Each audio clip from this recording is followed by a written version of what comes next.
کیا کبھی آپ نے سوچا ہے کہ اگر ایک نادیدہ مخلوق کسی انسان سے محبت کرنے لگے تو کیا ہوگا؟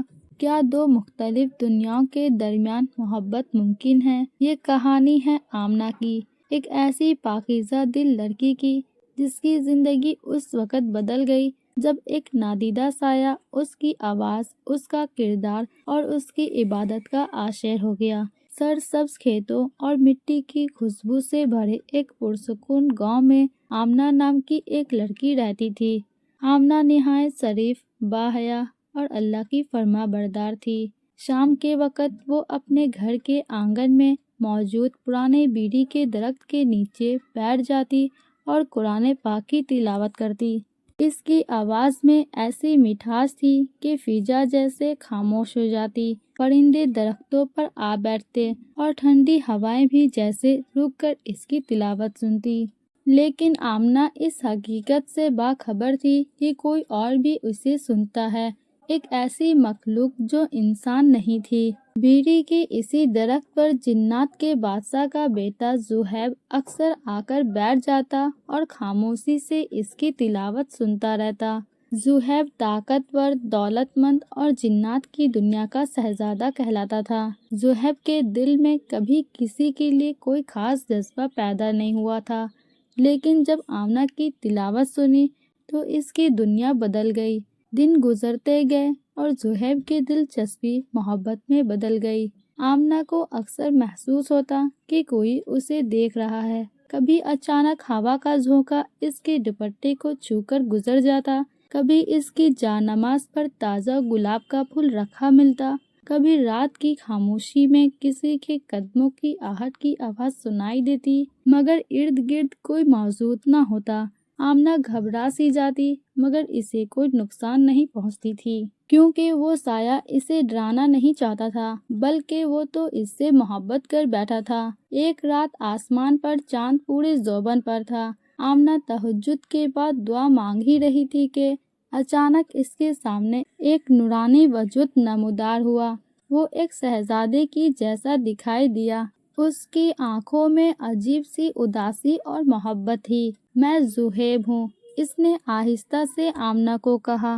میں تمہیں بہت سالوں سے دیکھ رہا ہوں، میں تم سے محبت کرتا ہوں اور تم سے شادی کرنا چاہتا ہوں اور تمہیں اپنی ملکہ بنانا چاہتا ہوں۔ آمنہ ڈر سی گئی۔ آمنہ گھبرائی ہوئی آواز میں کہی، یہ ممکن نہیں، تمہاری دنیا الگ ہے اور میری دنیا الگ ہے۔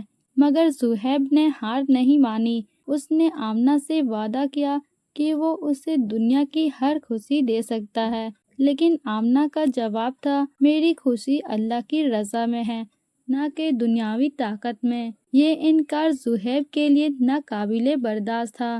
اس کی محبت آہستہ آہستہ ضد میں بدل گئی۔ پھر روزانہ گاؤں میں عجیب واقعات ہونے شروع ہو گئے۔ آمنہ کا جہاں بھی رشتہ ہوتا ٹوٹ جایا کرتا۔ سبھی لوگ آمنہ سے دور ہونے لگے۔ بعض لوگ کہتے ہیں کہ آمنہ پر کوئی برا سایہ ہے۔ آمنہ خود کو تنہا اور بے بس محسوس کرنے لگی، لیکن آمنہ نے ہار نہیں مانی۔ اس نے سچے دل سے فیصلہ کی کہ وہ اپنے رب پر کامل بھروسہ کرے گی۔